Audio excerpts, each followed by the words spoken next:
looks like the flow of immigrants is stopped. We can probably get started just briefly. Those of you who want to follow some of the people here or the goings on and doings of our little intrepid group, we're representing today the Illustrators of the Art Directors Guild, Local 800, and that's part of the IATSE, or International Alliance of Theatrical and Stage Employees. So I want to thank them for making sure we're fed and hotel, while we're here. We have an Instagram account at ADG800, Twitter at ADG Comic Con. Just write us in on Facebook, and we'll be there with our pictures, our embarrassing moments. And also, we're actually pretty proud that this year you're part of the booth. We have a place for you guys to actually visit and see our artwork, and a lot of us are doing demonstrations. Thanks to people at Wacom, we're going to be showing digital art demonstrations. And if you can remember booth 734, we're kind of close to the end of the convention. Yeah, that direction. We have some people, while you're right here, people are doing it right now, so I can't really tell you to go down there now, or else I'll lose you as audience. But at 4 o'clock, Cesar Lamas is going to be doing a demo. I'm going to be doing a demo on Sunday. You should check up and and see the times. I don't have all of them on me. And also, if you like what we're doing tonight, and I hope you do, tomorrow, the production designers, the people that think that they hire us, they're going to be doing a production design panel at room 23 ABC at 12 noon. And the person standing where I am standing right now, but in a different place and at a different time, that's how time and space work, is John Budo. And his guests are Richard Bridgeland, Scott Chambliss, who worked on the last Guardians of the Galaxy movie, Howard Cummings, who worked on Westworld, and actually I think I worked with him over the phone for Percy Jackson and The Lightning Thief, so I still don't know what he looks like. Naomi Shohan, who worked on Wrinkle in Time, so there's bound to be some cool stuff going on with that. So I highly recommend you do that. And I bet you $1 that they're going to show some of our work too. But the people we have here are some of the best illustrators working in the business today. And we're going to be showing you just a little bit of what they can do. And why don't we hit it?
time.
Burgard, hi.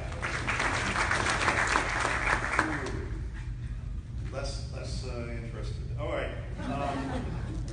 Before we get going here, we're gonna have a mic, right? For questions.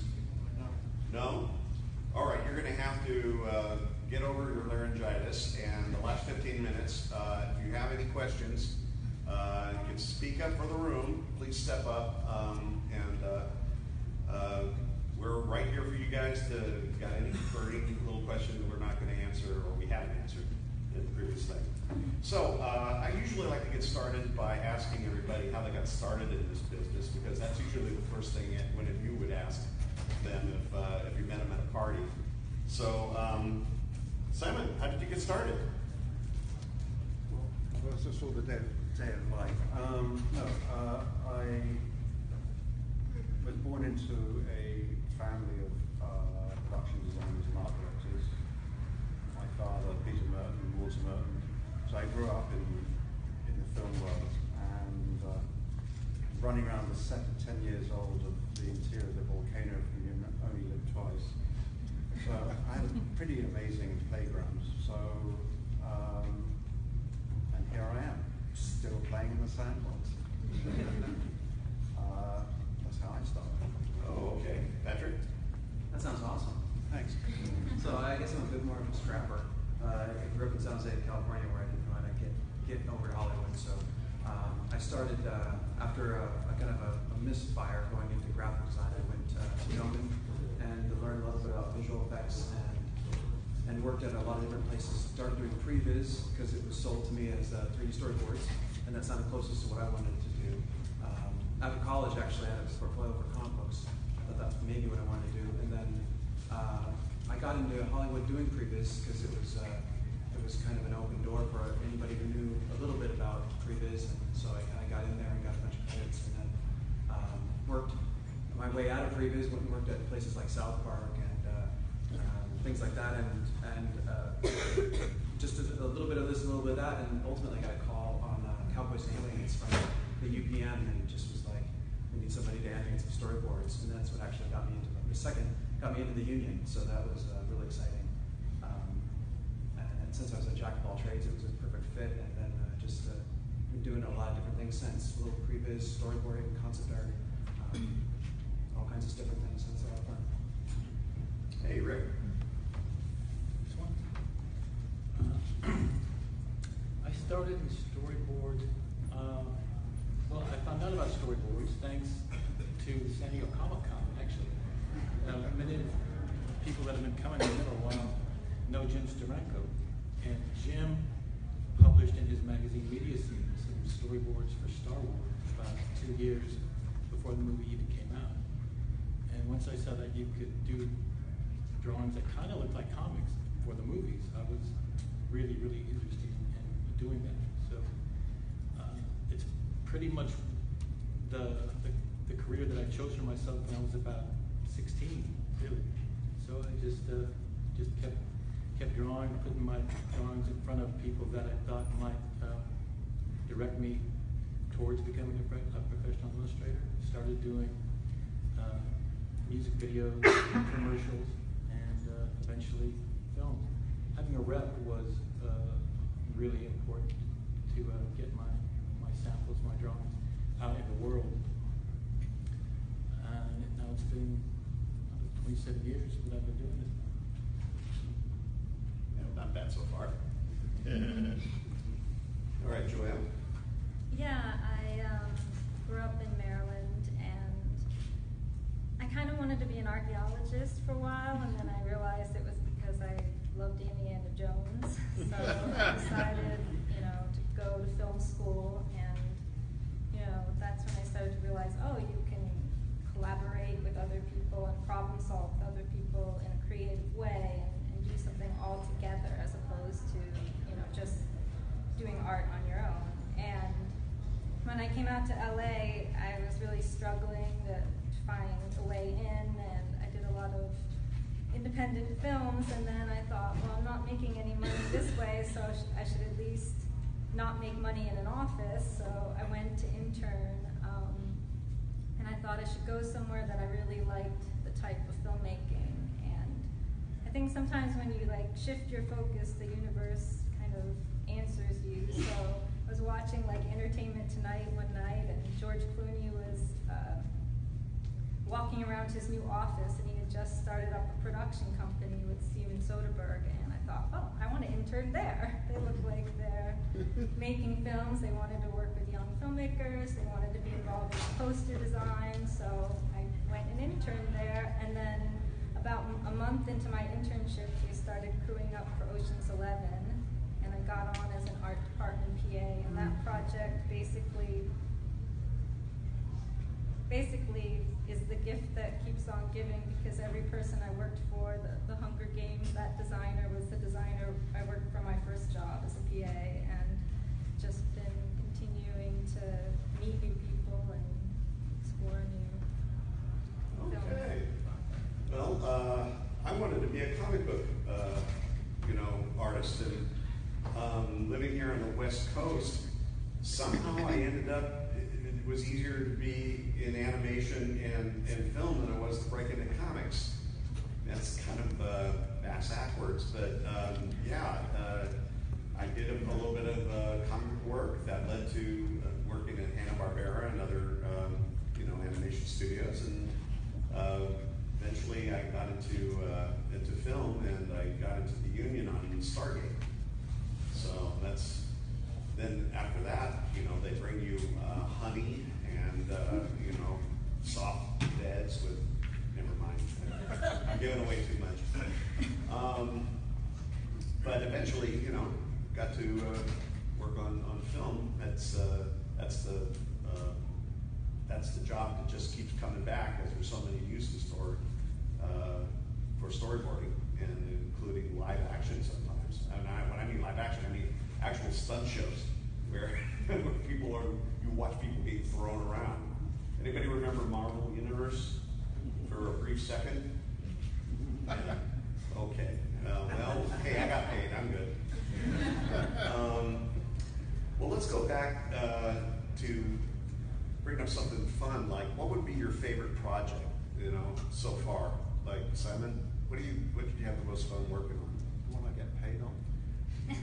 Well, it'd have to be really fun to say. I suppose one of the funnest ones I worked on was, I suppose, Matrix 2 and 3, because as an illustrator, everything had to be created, and it was just like a year's worth of creating these crazy worlds of pipes and spaceships. It's great being 60 and still drawing spaceships. It's brilliant.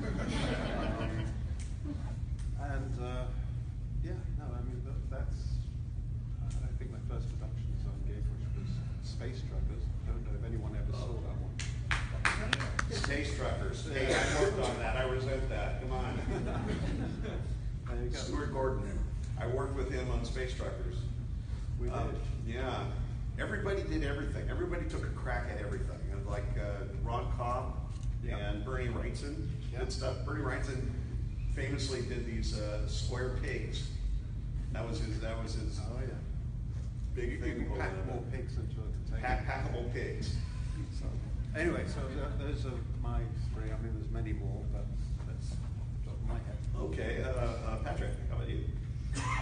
Actually, it's funny because I would answer this last time differently, but this time I would have to say the last project I worked on is probably my favorite because I was asked to do by a prop master to do some illustrations of like comic book covers, and because I always wanted to do comic books like as a professional, like for Marvel or something. I've done independent stuff for small, places that have since gone away, or my own self-publishing.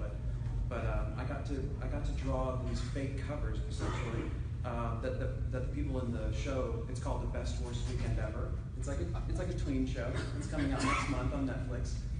But I was the hand of the star of the show. Her name's Treese. Her character name is Treese. And they like hold it up and they're like, "Oh, see what I drew," and all this. And it's so cool to be able to say, "Oh yeah, you can look at my drawing. It's actually there." Yeah, not my hand. Yeah, but yeah, it's funny because we do so much that you never get seen except in the art books, of course. But it's just going to be so exciting. And then after that, and that was amazing because I was just gotten laid off from Imagineering and Walt Disney Imagineering, and they called and I said, "Well, I'm laid off, but I don't know. I'm here for a few more weeks. Can I work part-time?" And they said, "Yeah, you could do that part-time, sure." And I'm like, "Yeah, I'll do it like nights and weekends." They said, "Sure." So I was, and actually Tim might have been doing it, but he's like, "I can't do that part-time junk," and so it just totally. Somebody actually offered me a full employment. There's something about doing something you like for 2 days out of the week, and other things doing something you also like for 5 days out of the week. And money's good. And then what's so crazy is that then Disney kept me on. So then I was trying to do both jobs, juggling, and it was crazy. My family will attest to that. And then at the end of that, like a couple of months, which was crazy, but then it was all over because just a few props. It was a couple of props, a couple of covers and things. And then they wanted me to do the illustrations for the transitions for the visual effects. So like you're going to see a full page of like my drawing, and it's going to dissolve into live action. And there's like 8 episodes, and like I did I don't know, between 100 and 200 illustrations over in this year, and that ended just a month ago. And I'm still sort of like, and that's what I think is the most fun thing I've done lately, at least. Okay. It was a lot of fun. Okay. And yeah, next month. All right, Rick. Hope you look great. Looking forward to that. My favorite. It's hard to say. Sometimes you see a movie that came out really well, like Argo or Titanic, and you have some degree of pride, I guess, having contributed to that. But in the day-to-day, what makes the jobs really enjoyable is the people you're working with. And I have so many jobs, especially since everything went digital, where I work at home. I don't really have any kind of interaction with anybody. But on jobs like Sam Raimi's last Spider-Man 3, we had a huge team between the previous guys and the storyboard guys. I think there was like 11 or 14 of us or something. And that was a lot of fun because everybody helped each other, everybody gave each other inside feedback, and everybody just joked a lot. There was just sort of a lighthearted, even though it was really stressful, and a lot of us were working really long hours, just having some people that were in the trenches with you who were able to kind of keep your spirits up made the job quite enjoyable. And Sam Raimi himself, the director, is famous for acknowledging the contributions of the storyboard artists. So to work on a job and know the director's actually looking at what you're doing, which, believe it or not, doesn't happen on every job. To know that the director was actually participating really went a long way towards making the job enjoyable. Yeah. Okay, Joanna. I think I have two kind of similar to Rick in that whenever I could kind of go beyond the computer and be involved in the entire project, I think those are the most memorable. The first was this film that not many people saw but was really special to me, which was The Good German, and it was a black and white film. It was my first time doing illustrations, and I got to be on the set all the time.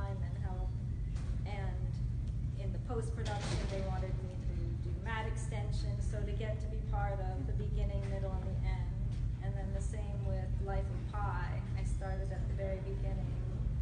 They took me to Taiwan, which never happens. We don't usually travel, especially not that far. And then again in post-production. And I had done a lifeboat manual during the production of it, because I did a lot of the graphics. And then at the very end, in the end title credits, they used all the little drawings I'd put in the lifeboat manual as it kind of ran through the title. So it's kind of nice to see things that you did get reinterpreted by other artists and just be kind of part of the larger picture. I usually have a bifurcated answer to this question, but they're touching on it. It's like, is it the best movie or is it the best time you've had? Now, in my case, the better the time I have, the worse the movie is. and vice versa. I'll give you two examples. One was Son of the Mask. And most of you never, I'm admitting that right now. I feel like AA, you know. Anyway, I was in Australia, and I had the time of my life, you know. I mean, it was like a Sydney, Australia, and you know, when I was done there, I took a little walkabout to all around, including New Zealand. When the movie came out here, it was in theaters for 2 weeks. There. The other one was Jurassic World, which I thought my chance to work on a dinosaur movie, especially a Jurassic Park movie, was gone. They hadn't done one for a while. I didn't know anything about that project. Coming back, eventually I heard those lucky jerks who did get the job and I didn't, you know. And then I got called up for it. I went, oh my God, my dream thing, I'm going to do that. So second day, my car gets totaled on the way to work. And I get a little crick in the neck, you know, and so I usually answer this question by saying The Patriot, because I like the movie and nobody hurt me. But we're really touching on some good stuff here, and those of you who are interested in our side of it, you know, doing artwork and production art and storyboards and stuff like that, things are changing. Things have been changing, things are still changing. And we have a few people here who have been in the business, can give you maybe a little idea what it's been like, you know, from, you know, when we were really starting to hit our stride to these days when the job has completely changed. So Simon, can you speak at all about, you know, first doing production, illustration, and design, and then how it is these days? I've been invited back because I'm using pencil. No, really. Yeah, no, we used to. Our favourite thing when we first started the job is to ask production to buy us a brand new, complete set of marker pens. Do you remember? Oh yeah. Like $300 bang. Plus the refill bottles. Plus the refill bottles.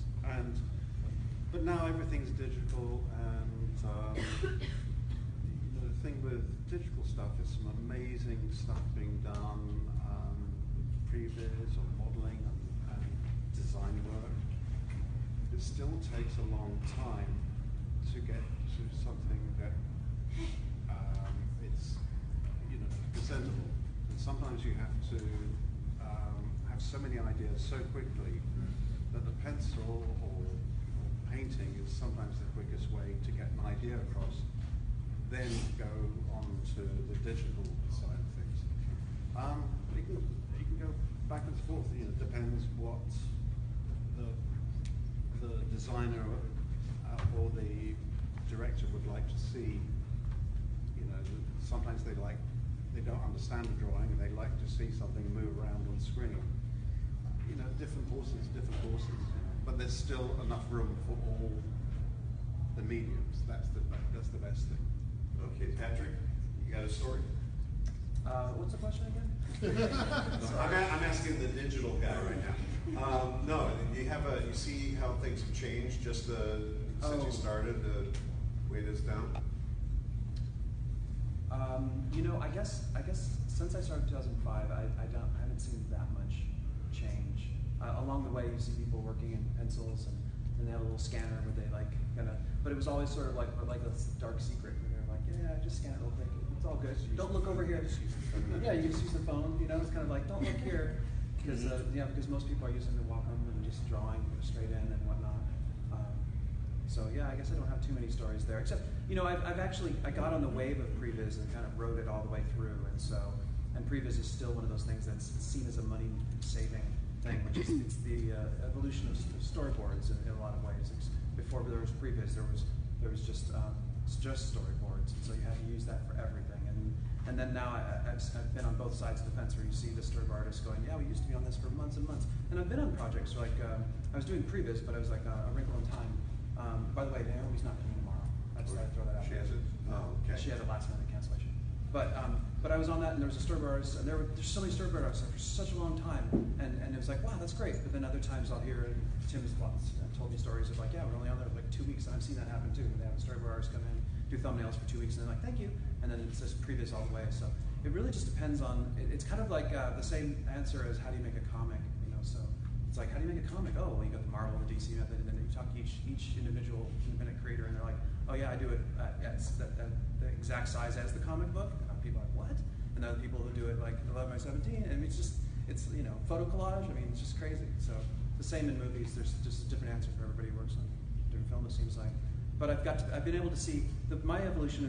I've seen the previous go from just people being pawned around, pawning like when you move a pawn in a chessboard, where people are just sort of in a pose being moved around the chessboard kind of thing. Where it was like we're trying to get the idea across. And then now, as you saw from some of my examples, I've even crossed over and done some post-visualization where we get the background plates from the films and we animate over that and then composite it and then color grade it and it's like hopefully you need no imagination to see exactly what the shot's going to look like, but then that saves a lot of money because then the visual effects company isn't like a black box where they say, yes, give us lots of money and your back plates and then we'll give you what you think you want. And so that's kind of the evolution of storyboarding in such a way because you really get a good idea of what it's going to look like and therefore you can make lots of little changes to a guy like me who can just crank out cheap renderings as opposed to a really nice rendering with all of the passes of that you're going to composite later and stuff. And we'll do it like in After Effects as opposed to like Nuke and all that. Okay, Rick. Wow, that's a really big question. What's changed? There's different ways to come at that question. Like when I first started, one of the biggest questions was, believe it or not, when you went to the office was, how good is their photocopier? I think that's how I got hired on things. I basically came out of animation, so everything was 8 line, and you could make a 15 generations of right. the drawing. You had to be ready for 15 generations of photocopies. So a lot of guys I know when they started used pencil, a variety of pencil leads, but what they found was either the photocopier, the PA that was making copies didn't know what they were doing, didn't know how to adjust.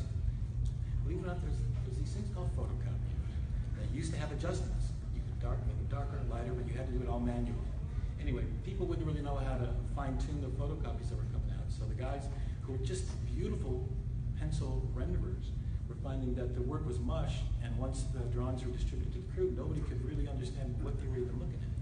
So gradually, a lot of artists had to make the transition to inking their work. And it may not seem like much, but people who had trained themselves for years drawing only in pencil really had, in some cases, a bit of a challenge, making the commitment to inking a line that couldn't be erased or whited over. Now, it doesn't matter what the photocopier is like. The work is distributed digitally on thumb drives or via servers. So the actual approach to how you create the art has become a little more flexible. Other than that, in the digital age, what I've also noticed is that as a storyboard artist, you actually have to know a little bit less than you did when I started. Because so many films now have digital backgrounds and are placed in digital environments, the actual placement of a camera in a physical set isn't as much of an issue as it used to be. We used to have to know where, how big the actual physical set was, how much space it would accommodate for placement of a camera when we were making our drawings. Like we couldn't make a drawing that showed, more than half of a set if there wasn't space to put the camera and lenses available to picture that. So we would try to deliver drawings that actually reflected something that you could get on the day with the camera that we knew the director of photography was using and the lenses that he was using. As I said, now that doesn't really matter because virtually every set on a movie now is digital or digitally enhanced. Mostly because, this sort of dovetails into the fact that most of the work that I do now, and a lot of the guys that I know, the work that we do, are these big science fiction or comic book blockbusters. Smaller movies that used to require storyboards, those movies don't pop up very much anymore. Low budget movies that hire storyboard artists in order to save money, to help plan, because they have such a limited shooting budget. I don't see too many of those anymore. I don't know about you guys. It seems like virtually everything is some big, digital extravaganza. Well, there's a lot of that now, but I remember doing small films like The Help, where the idea about doing the storyboarding was more about setups. It's like if you can pinpoint how you're going to place your camera ahead of time, then you don't have to hunt around on the day when you have a crew of 15, 20, 100, exactly. waiting and eating snacks, which is, I guess, more food, more money. So, but yeah, when you have a virtual camera and you have a virtual environment, and in some cases, virtual characters, you literally can put it in any composition you want. However, I would rather hire somebody who knows how to at least make something that is totally made up look like it exists in a real world than somebody who comes out of like Looney Tunes animation where nothing is actually, has any weight to it. That's my problem with CGI is that, whenever you have something totally CGI, the idea of that weight, that actual presence, with this Jurassic Park, for instance, the first movie had all those animatronic dinosaurs, and then they added the CGI alongside that. But the way the T-Rex foot squishes into mud, with water, raining down around it, it's that uncanny valley where you know when it's real, Joanne? Oh, well, kind of going off of that, I think that I actually think when we have more limitations, it actually creates better solutions and more creativity when you're given, limits. When you're given a total digital green screen world, I actually think it's much harder to come up with something that's actually really memorable. It starts to just become kind of a, not pastiche, but just a copy and paste of all of these other ideas. But to me, when, if you have a small budget and you're not going to be able to compete on a film in the way you would, I personally love when films go on location to unique parts of the country. I know that producers don't like that because the tax credits give them a lot more money for their films, but to me, I enjoy seeing movies that have the specificity of a location and where you get to experience another world. And even some of the most memorable science fiction projects, I think, have utilized locations sometimes in a very clever way, like Blade Runner did and THX, and that you can do things in a low budget way and very creative and very memorable without, Find a new way of filming Vasquez Rocks, so it doesn't look like a Star Trek episode that you've seen a million times. Anybody have questions? Please come on up. We can't hear you from there. Could you please come up? It's a little bit difficult. Can everybody hear me? Yeah, I can hear you. Okay. I have a daughter who's looking to get into the industry. Could the panel kind of get an example of some of the mistakes that aspiring talking to the director, please don't be an ass. Hey, Tim, Yes. can you repeat the question for video? Oh, yes, of course. And if there's anything that, anything you can do to... Do wrong. His Yes, daughter what is trying to. what mistakes do aspiring illustrators Oh, make? what mistakes do you make? You make all of them. Honestly, there's a interpersonal thing that you get work because of what you can do, but also by who you know and how good an impression you make with people that are going to hire you. So being a good guy and having a good word of mouth on you really helps. That's what probably keeps more people from entering the workplace. It's just we don't know you, you know. Nowadays, if you want to actually work on a union film as an illustrator, if there isn't already somebody off roster, meaning somebody who isn't in the union on that show, you can get the job. You have to be able to do the job, or have somebody there who hires who knows you can do the job. But the whole point about us being all together and fighting for our rights and yay union and all that is that when you hire somebody, we're professionals, that we've been on this job, we've been doing these things, and we've survived to some extent or another. We've made our mistakes. You're not going to hire us and expect all the newbie stuff, to happen. That being said, if somebody has got has got a friend who's making a movie and they haven't already hired somebody who's non-union, they can do it. And then and if you actually survive and you do a good job, we hope that you do join the union. Any other questions from the audience? Can I? Oh, sure. contribute? So what mistakes have we made or are made? There's a What mistakes do you see as you work with a lot of illustrators? yeah. What mistakes do these illustrators make in the industry that you see? Well, Too many. No. there's a few.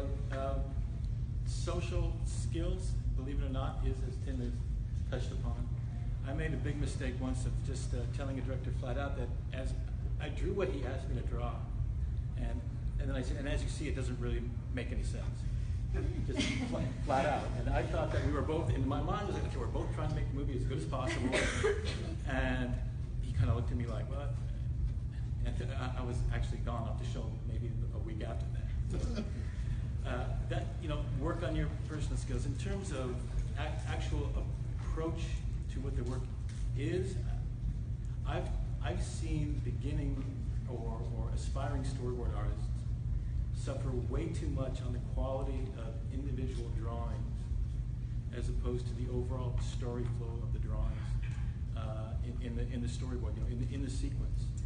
And I've even heard some relatively experienced storyboard artists make some dismissive remarks on about other artists' work. But the work that they were dismissing was excellent, and it was all it needed to be.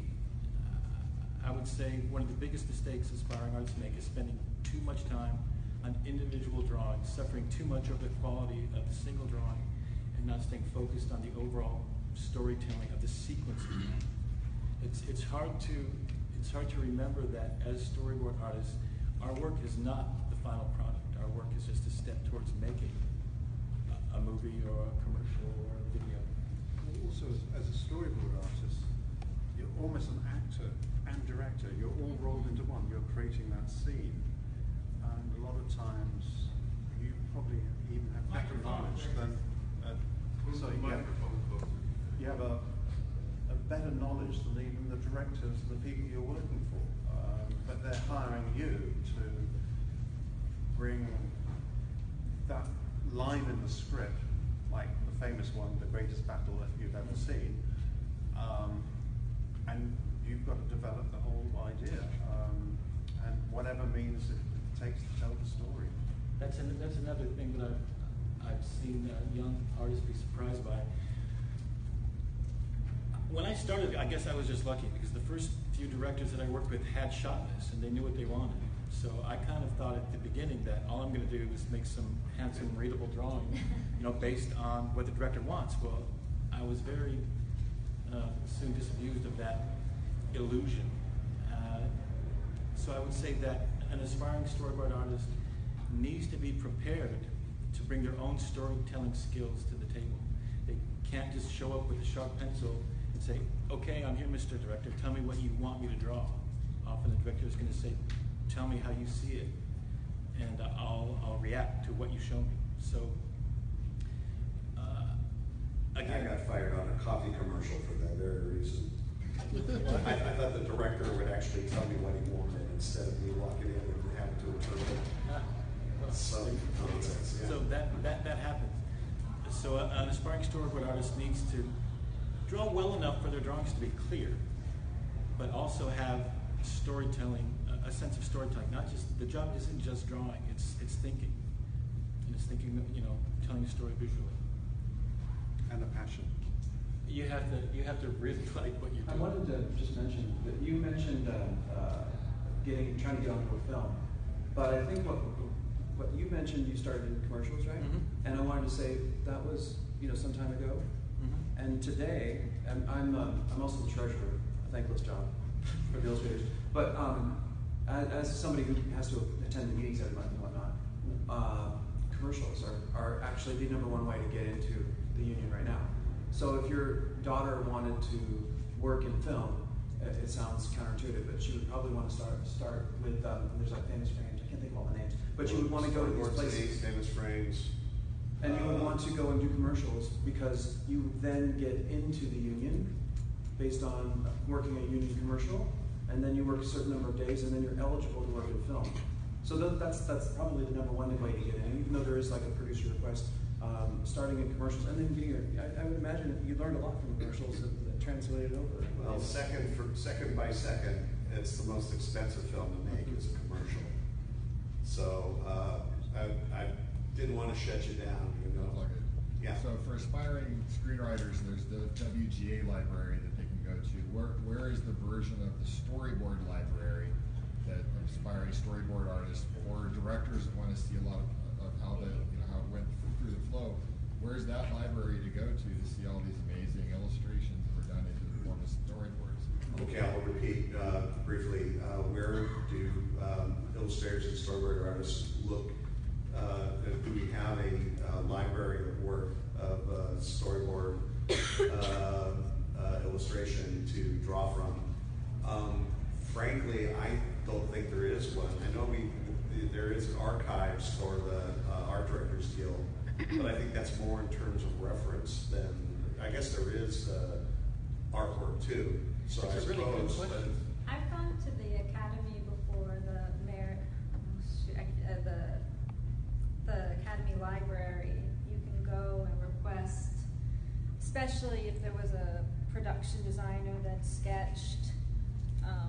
Most people donate their drawings and their file. Yeah, so I've gone there before, and you can pull up all the stills. They'll have production stills, but oftentimes if there was an art director or production designer, at least from maybe the 70s and 60s, they would have their drawings in their files. And sometimes the director will have a folder as well that they've donated, and they could be in there as well. there's also Google. I'm not kidding. Well, there's all those art books out there. Like I just bought Yeah.